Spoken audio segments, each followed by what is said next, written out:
वो आपके लिए एक सौभाग्य और अति कॉमन घड़ी है। जीवन में इस तरह का समय मिला नहीं सकता है। जो समय मिल गया उसका हम सब लोग लाभ ही प्राप्त करें। एक ऐसा छोटा मोटा एक सेवा का स्थान आप सबको प्राप्त हुआ जहाँ सब तरह की सेवाएं होती है। सामाजिक कोई व्यवस्था तोड़ना फोड़ना नहीं, ना पुरानी बिगाड़ना नई बनाना। जो जो व्यवस्थाएं प्राचीन काल से ऋषि मुनि महात्माओं ने आपको निर्धारित करके उस पर स्थापित कर दिया, उसी के अनुकूल जो थोड़ी बहुत गंदगी और उसमें व्यवहारिक अज्ञानता आ गई, उसी का शुद्धिकरण करा लीजिए। बस अपनी अपनी जगह पर आ जाओगे। कुछ नया बनेगा नहीं, कुछ पुराना बिगड़ेगा नहीं, और इसमें किसी को कोई परेशानी उठानी नहीं पड़ेगी। नए बनाने में परेशानी, पुराने बिगाड़ने में परेशानी। तो ये मुसीबत कौन मोले? ना आपके पास समय, ना आपके पास शक्ति, ना मेरे पास समय, तो मैं ऐसा काम क्यों करूं? वो काम कर दिया जाए जिसमें शुद्धि हो जाए और सब लोग उसी डरे घाटे पर आ जाए। और जो व्यवहारिक जैसे जलन होता है, परवरिश होती है और अंत में उसकी प्रलय हो जाती है, उसी तरह का अब जन्म तो आपका हो गया और परवरिश हो गई, तो अब आपको क्या करना है ये जानकारी आपको होना चाहिए। क्या क्या दायित्व आपको अपने गृहस्थाश्रम में प्रवेश होने के बाद पूरे करने हैं, ये जानकारी हो जाए। और इसी आश्रम में जब आप प्रवेश हो जाओगे तो उसी समय काल के अंतर्गत आपको क्या क्या करना अपनी आत्मा के लिए, जिससे शरीर का और अपनी जीवात्मा का दोनों काम हो जाए। ये भी इसका भी पूरा पालन पोषण और निरोगता और इसी में रहकर के जीवात्मा का जागरण और ज्ञान, साथ ही साथ मौत मरने के पहले मुक्ति और मोक्ष। यदि आपने ये काम गृहस्थ आश्रम में इसी समय के अंतर्गत आपने इसके लिए भी थोड़ा समय बचा लिया। खत्म होने की क्रिया तो सबने की है और सब लोग लोभ लालच में फंस करके और देव को उसको स्वाहा करना चाहते थे, लेकिन प्रभु को इसलिए बचाना अनिवार्य है। युग युग समय समय पर पड़ता है कि कर्म क्षेत्र भूमि है, यहाँ अधिकार कर्म करने का मिला, फिर इन्हीं कर्मों से प्रारब्ध बनेगी, आगे का भोग मिलेगा। भोग जब मिल जाएगा तो उसको भोग लो और उसी भोग के साथ साथ कोई और नया कर्म कर लो तो आगे का मिल जाएगा। और उसी के साथ साथ अगर आपने अपने आप को जगा लिया तो भोग भी भोग लोगे और इससे इसलिए छुटकारा पा जाओगे कि आगे कोई ऐसा कर्म आपके पास नहीं होगा जो दोबारा प्रारब्ध हो जाए तो आप निवृत्त हो जाओगे, कल्याण हो जाएगा। तो ये औषधि जड़ी महात्माओं के पास जब दे देते हैं तो पुण्य को नहीं जमा होने देते और पाप को। इनमें से दोनों आगे जब जमा नहीं होंगे तो आगे जी प्रारब्ध नहीं बनेगी। जब प्रारब्ध नहीं बनेगी मनुष्य की 84 की नरकों की, तो फिर आगे तो छुटकारा जीव के लिए है ही, छूट जाएगा। पापी पुण्य की तो बेड़ी है, एक लोहे की बेड़ी और एक सोने की बेड़ी, लेकिन दोनों अगर बांध दिए जाए तो कोई काम नहीं कर सकता। दोनों बेड़ियों से छुटकारा हो जाए तो आत्मा, ये जीवात्मा न जल में न मरे। क्यों ये पीड़ा उठाए? तो इसकी जड़ी महात्माओं के पास है। और आप मनुष्य रूपी मंदिर में दोनों आंखों के पीछे आकर के जीवात्मा को उस समय पर बैठा दिया गया जब यहाँ वेदों में कोई भी विधान नहीं था। उस समय पर न कोई तपस्या करने के लिए भेजा गया था, सब तपस्वी थे, ज्ञान स्वरूप थे, बोधक स्वरूप थे, सब कृतज्ञ थे, आदि से अंत तक सब जानते थे, सब त्रिकालदर्शी थे और सब मतलब ये कि भविष्य वक्ता, कोई मतलब ये ऐसे कार्य नहीं उसके लिए बंधे हुए थे कि जिससे उसके पास कोई गंदगी जमा हो या उसके पास कोई शुद्धि जमा हो। लेकिन बाद में जब ये विधान बन गया और विधान का वेदों के द्वारा डंडोरा पीट दिया गया और उससे अधिकार आपको देकर के ये भान करा दिया गया, ये अच्छा ये बुरा, ये पाप ये पुण्य है, और फिर जब आपने इसको किया तो फिर ये बंधन आपके लिए लगने लगा। जब जमा हो गया तो फिर इसका बंधन होगा, उसकी प्रारब्ध बनेगी और फिर उसके लिए आपको सजाएं अच्छी और बुरी भोगनी पड़ेगी, अच्छे को अच्छा बुरे को बुरा। पहले जीवात्मा दोनों आंखों के पीछे बैठी थी और उसका वो हृदय जगमग जगमग जगमग जगमग ज्योति से पूर्ण था। कहीं भी किसी भी कोने में अंधकार का नाम और निशान नहीं था। वो तो हर वक्त जगमग जगमग जगमग जगमग पूर्ण शक्ति उसमें व्याप्त थी हर मानव में, चाहे वो स्त्री हो चाहे पुरुष हो, पूरी शक्ति थी, पूरा ज्ञान था, पूरा बोध था और मतलब सब कृतज्ञ थे किसी तरह का। तो जब आप मनुष्य रूपी मंदिर में बैठे हो और जीवात्मा का हृदय दोनों आंखों के मध्य भाग में, न इधर कंठ में है, न इधर हृदय में है, न इधर नाभि में है, न इंद्रिय द्वार में है और न गुदा चक्र में है, ये जीव का जीवात्मा का हृदय दोनों आंखों के मध्य भाग में। अब यहाँ जो बैठी हुई है तो उधर से जब कर्मों के आवरण में लाकर ढक दी गई, बंद कर दी गई आंख और कान, तो फिर अंधकार ऐसे छा गया जैसे बादल जब छा जाते हैं तो सूरज चांद और सितारों का प्रकाश लुप्त हो जाता है। उसका मतलब यह है कि सूरज को, चांद को, सितारों ने बादल को नहीं ढका, वो तो बादलों ने आपकी आंख को ढक लिया, इसलिए दिखाई भी देता है। अगर बादल को आप साफ कर दो तो सामने आपके सूरज, चांद और सितारे, तो आपकी अंतर जीवात्मा की आंख और जीवात्मा के कान को ढक लिया और सुनना और देखना बंद कर दिया। अगर वो पर्दा बादलों की तरह से हट जाए तो परमात्मा और परमात्मा की सृष्टि सामने आती है। जब दिव्य नेत्र ज्ञान चक्षु साधक का जब खुल जाता है और जब कान खुलते हैं और वो देववाणी, ब्रह्मवाणी, वो अनहद वाणी और वो शब्द है और नाम जब प्रकट हो जाता है और कानों को सुनाई देने लगता है तो 24 घंटे एक क्षण भी बंद नहीं होता।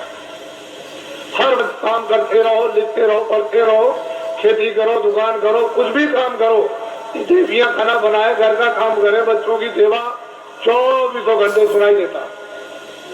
ऐसा रस, एक रस बरसने लगता और 24 घंटे चेतना है।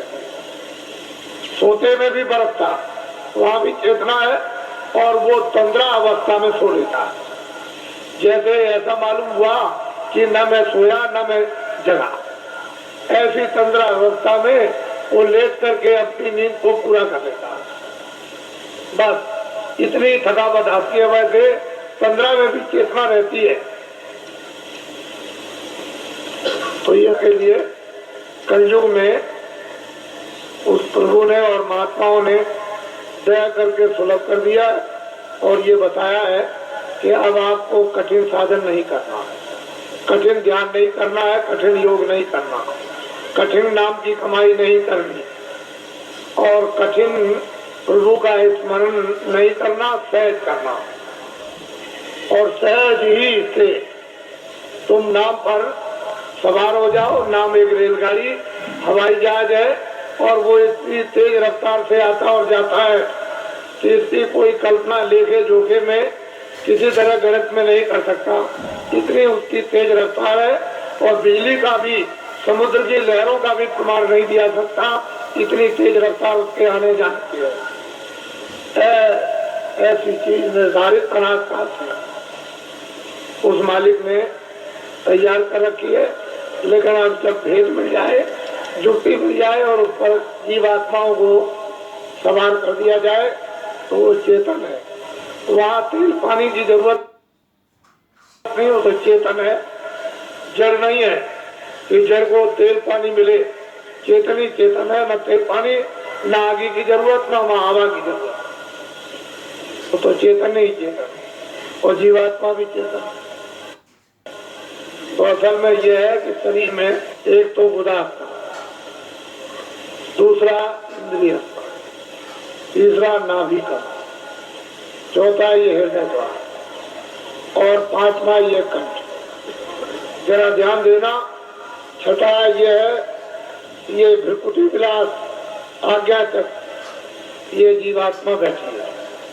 गुदा चक्र पर गणेश जी का वास, इंद्रिय द्वार पर ब्रह्मा और सावित्री का वास, नाभि कमल में विष्णु और लक्ष्मी का वास और हृदय कमल में शिव और पार्वती का वास और यहाँ कंठ में जो है वो आद्या महाशक्ति का वास और यहाँ स्वयं दोनों आंखों के मध्यभाग में जीवात्मा बैठी है। लेकिन इन नीचे के कमलों में ऊपर छाया है, उस छाया में छाया है, उसे जीवात्मा के प्रकाश में उस ऊपर की छाया का यानी कमल के अंदर गणेश जी का दर्शन, ब्रह्मा और सावित्री का और नाभि कमल में विष्णु और लक्ष्मी का और हृदय में ब्रह्म शिव और पार्वती का और कंठ में आद्या महाशक्ति का छाया के रूप में साक्षात्कार होता है। सही रूप नहीं, वो तो उनका रूप तो ऊपर सही है, लेकिन शरीर में कमलों में छाया पड़ी हुई है और सूरज के जीवात्मा के प्रकाश में वो छाया दिखाई देती है। तो योगियों ने इस छाया का अनुभव कब किया? जब सतयुग त्रेता और द्वापर, जब शरीर में ताकत थी, अनुकूल साधन थे, गृहस्थ आश्रम परिवार अनुकूल था, खान पान पर पूरा नियंत्रण था, इंद्रियां उस समय पर दमन में थी, तब ये सब चीजें आपके लिए थी। लेकिन ये कलयुग में सब वर्जित कर दिया गया। ना गुदा चक्र का साधन, ना इंद्रिय द्वार का साधन, ना नाभि कमल का साधन और ना मतलब हृदय का साधन, ना वो कंठ का। अब जीवात्मा जहाँ बैठी है, नीचे के साधन सब छोड़ दीजिए और यहीं से ऊपर चल देना। अब ऊपर मंजिल 5 और नीचे मंजिल 5, जहाँ जीवात्मा बैठी है दोनों आंखों के मध्य भाग में, ये तो जीवात्मा का शरीर में हृदय है, तो नीचे 5 स्थान और ऊपर 5 स्थान। अब बेचारी नीचे फंसी हुई थी, इसको महात्मा प्रकाश को कमल से समेट कर ले आए और यहाँ इसका केंद्रित कर दिया, यानी सिमटाव करके यहाँ खड़ा कर दिया। अब इसको आगे ले चलना तो सहजल कमल और इसके बाद में ये ईश्वर का धाम और फिर ऊपर में दूसरा स्थान ब्रह्म धाम, तीसरा स्थान पार ब्रह्म धाम और चौथा स्थान महाकाल और 5वां स्थान जो है वो सत्य।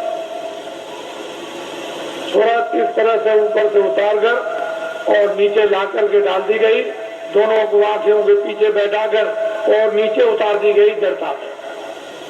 अब इसको होती नहीं, कब इसकी चेतनता बरामद होगी?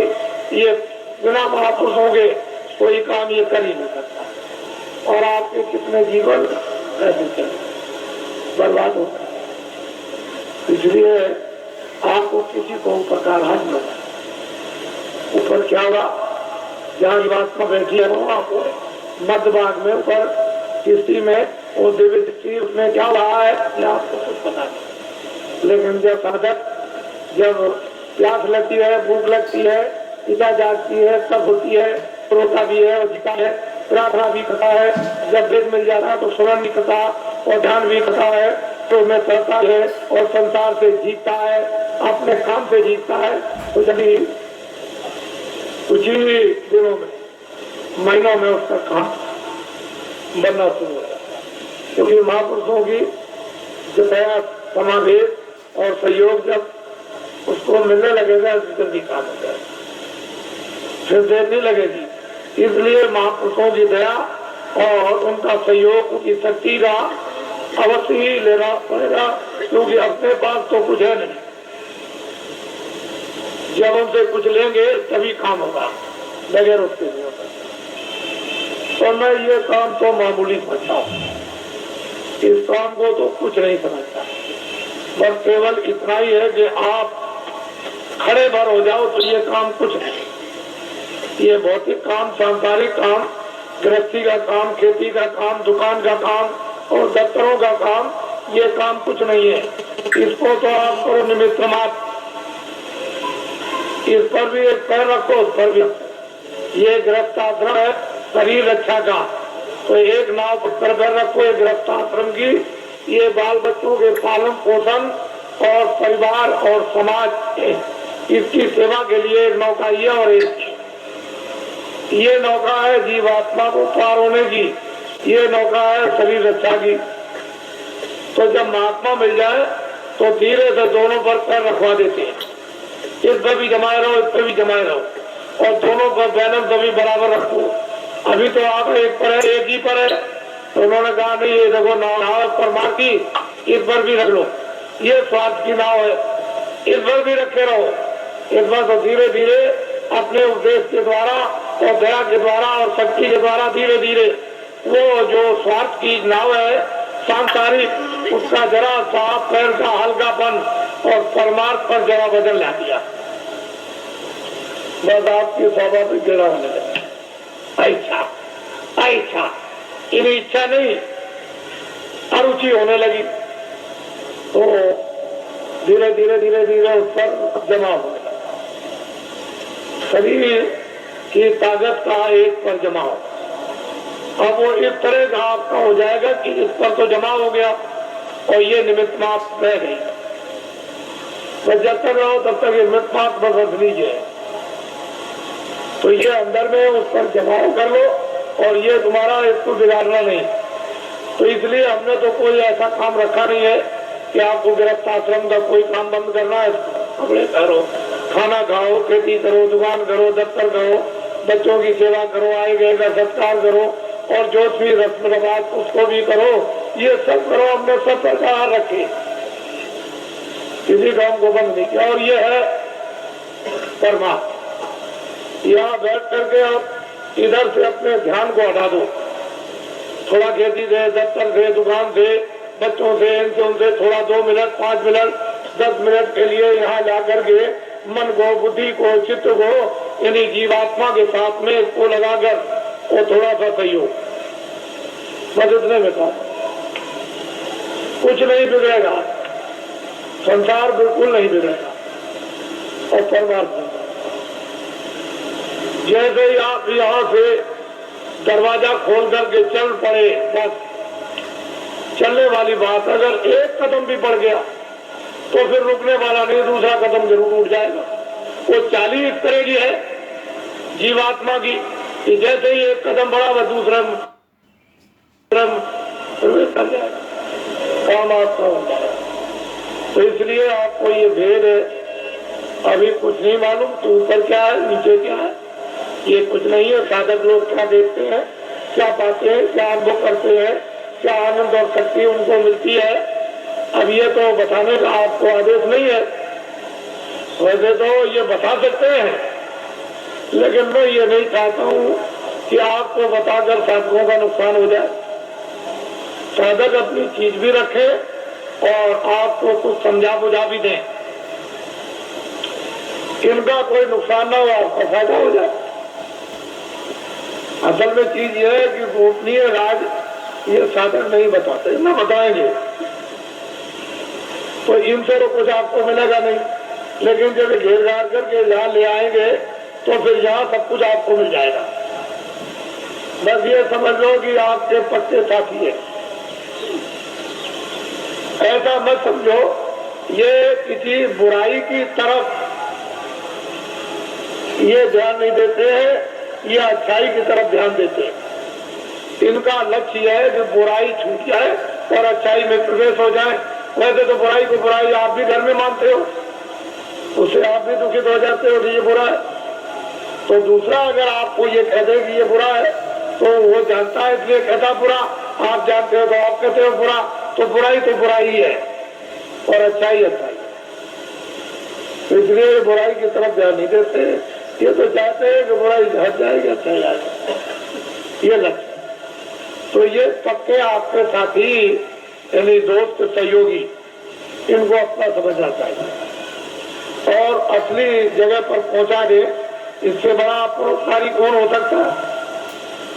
तो ये सब चीजें सामाजिक लेकर के चली जा रही है, इनसे अलग थलग आपको नहीं किया जा रहा। तो मैं आपकी जो व्यवस्था योजना है उसको पूरा बना करके तैयार कर चुका हूं और बस यह है कि जैसे ही अपनी जगह पर आप खड़े हो गए वैसे ही योजना आपके सामने रख दी जाएगी।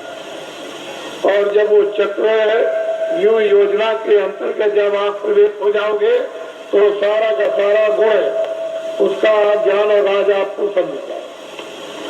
फिर उसके लिए कोई किसी को परेशानी नहीं होगी। अब यह है कि न जानने के कारण तो सारा संसार ही सुन है, गृहस्थाश्रम बेकार है, काम बेकार है। और जान लिया तो गृहस्थाश्रम अपनी जगह, काम भी अपनी जगह हो जाएगा।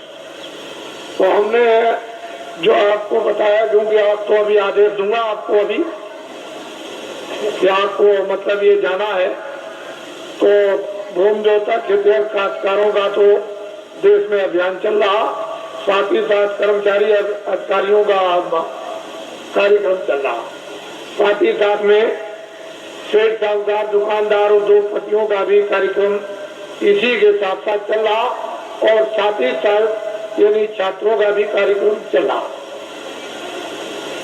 मैं तो ये समझता हूँ कि इसमें सब आ जाएंगे। छात्रों में सबके छात्र आ गए, दुकानदारों में सब जातियों के दुकानदार और सेठ साहूकार उद्योगपति आ गए और कर्मचारियों में सब दफ्तरों के यानी कर्मचारी सभी जातियों के आ गए और भूमि जोतक खेतिहर काश्तकारों में सब कौमों के भूमि जोतक और खेतिहर काश्तकार आ गए। तो 4 जातियों का बंटवारा कर लीजिए। अपना ध्यान ले जाता हूँ कि जरा इनके बारे में भी सोचा जाए। तो मैं सोचता हूँ कि कितना इनको वेतन मिलता होगा, तो इतना वेतन मिलता होगा इनको, इसमें कितना कट जाता है वो भी मैं जानता हूँ कि इनकम टैक्स कितना कटता है और फिर इनका बीमा और ये वो योजनाओं में कितना चला जाता होगा, तो इनके हाथ में कितना बचता है वो मुझे सब मालूम, उससे पूरा नहीं, बिल्कुल पूरा नहीं। जजों का सुप्रीम कोर्ट के पूरा नहीं, हाई कोर्ट के पूरा नहीं, डिस्ट्रिक्टों का पूरा नहीं, डीएम का पूरा नहीं, एसपी का पूरा नहीं और इनका पूरा नहीं और उनका पूरा नहीं, तो छोटे कर्मचारियों का उनका तो बिल्कुल ही पूरा नहीं। क्योंकि महंगाई तो सब पर समान है और टैक्स भी सब पर समान है। तो असली बात यह है कि जो सरकार जो राजा अपने मजदूरों पर टैक्स लगा दे व्यवसाय कर, वो सबसे गिरा हुआ राजा, उससे गिरा हुआ कोई नहीं हो सकता। उसका ज्ञान खो गया, उसकी कला कौशल खो गई और उसकी योजना खत्म हो गई। जो राजा अपने मजदूरों पर व्यवसाय कर लगा दे, अरे कर्मचारी अधिकारी जो बेचारे काम करते हैं, ये कौन है? मजदूर 15 दिन 14 दिन की छुट्टी ले ले और छुट्टी साल की खत्म हो जाए, डॉक्टरी भी बीमारी की छुट्टी खत्म हो जाए, तो जब ये छुट्टी लेते हैं तो इनकी मजदूरी कट जाती है यानी पे कट जाती है। तो ये सब लोग मजदूरी के लेके जोखिम में आते हैं। व्यवसाय का मतलब यह है कि 10 रुपए घाटा और 1,00,000 रुपए मुनाफा। ये है व्यवसाय, ये है मजदूरी। व्यवसाय अलग है, मजदूरी अलग। तो ये कह करके अगर लगा दिया जाए कर्मचारी अधिकारियों पर कि ये है व्यवसाय पर, तो ये मर जाएगी।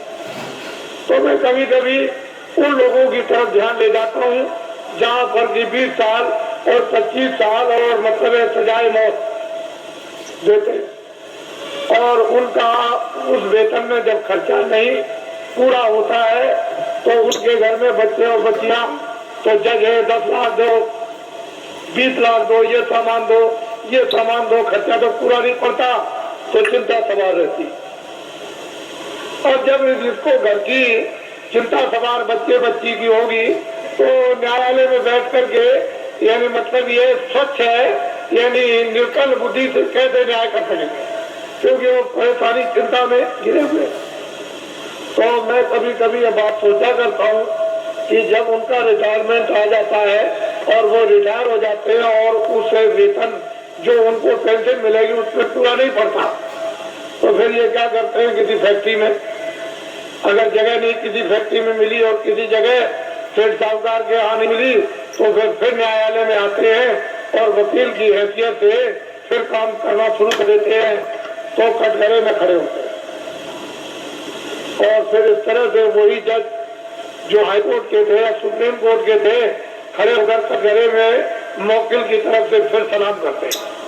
तो ये राष्ट्र के संविधान का प्रजातंत्र में पूर्ण रूप से अपमान, पूर्ण रूप से अपमान। इस पर आज तक कभी किसी ने विचार नहीं किया। ये भारतीय प्रजातंत्र का पूर्ण रूप से अपमान। ऐसे बड़े बड़े पदों की आपको मतलब यह है कि पूरी देखभाल रखना चाहिए कि ऐसे बड़े बड़े पद हैं और फिर आकर के कोई व्यक्ति निम्न श्रेणी पर आकर के अपने घरे में गिर जाए और फिर सलाम करें, ये भारत के लिए शोभा। तो मेरे पास इसकी भी योजना है, इसको आप ध्यान में रखिए और ये कभी न कभी लागू हो जाएगी। पूरी योजना है, कभी लागू हो जाएगी। मैं इतना ही विश्वास आपको दिलाना चाहता हूँ कि कर्मचारी अधिकारियों का काम हो जाएगा, मासिक वेतन इनका पूरा सुविधाएं को मिलेगी, टैक्स महंगाई कम हो जाएंगे और पूरी सुविधा मासिक वेतन बचेगा। छात्रों को काम नौकरी बिना ढूंढे हुए मिलेगी और भूमि जोतकों का सारा 40 सालों का सरकारी कर्जा में ब्याज के माफ हो जाएगा और सेठ साहूकारों का काला धन सबका सब 100 वर्षों के लिए सफेद करवा दिया जाएगा। कोई जुल्म और कोई टैक्स नहीं लगेगा, एक नए पैसे का, और सब लाइसेंस खत्म करवा दिए जाएंगे। आपको ये धन कहाँ से आएगा? मैं इतना ही आपको बताऊंगा कि भारत में धन की कोई कमी नहीं रहेगी। और आपको क्या चाहिए? धन की कोई कमी नहीं। आप लोग बाइज्जत बदस्तूर सम्मान के साथ खेती करो, दुकान करो, दफ्तर का काम करो, क्यों ये सब झंझट में फंसते हो? धन की कोई कमी नहीं रहेगी। लेकिन वर्तमान में अंधेरा उजाला, ये सब चीजें जो ये सूक्ष्म संकेत में आपको दी जा रही, इसके साथ बहुत गहरा मसाला है, या गहरा भंडार का हो या गहरा ज्ञान का हो, कोई ऐसी चीज है जो वास्तव में और समय आने पर सब इस पर आकर के सब से सब एकदम खड़े हो जाएंगे, अपने काम में लगे रहा। देखो ईश्वर का चमत्कार, अरे खुदा की खुदाइयत का करिश्मा, जब देखो उसका इंतजार तो करना ही पड़ेगा। आप थोड़ा बहुत इंतजार नहीं करोगे तो आपको जस और नाम और कीर्ति तो आपको कैसे मिलेगी? फिर उसमें अंदर कैसे बनोगे? तो इंतजार तो थोड़ा करना है। परिवर्तन का जब इतिहास बनता है तो इंतजार के साथ इतिहास बनता है। वैसे तो रावण मार दिया जाता, मरवा दिया जाता, महाभारत कहीं भी किसी कोने में बैठ के करवा दिया जाता, लेकिन मतलब है कि इंतजारी के साथ इतिहास नहीं बनता। इतिहास कब बनता है? इंतजारी के साथ, काम के साथ। काम जो है वो इंतजारी है और कोई इबादत नहीं।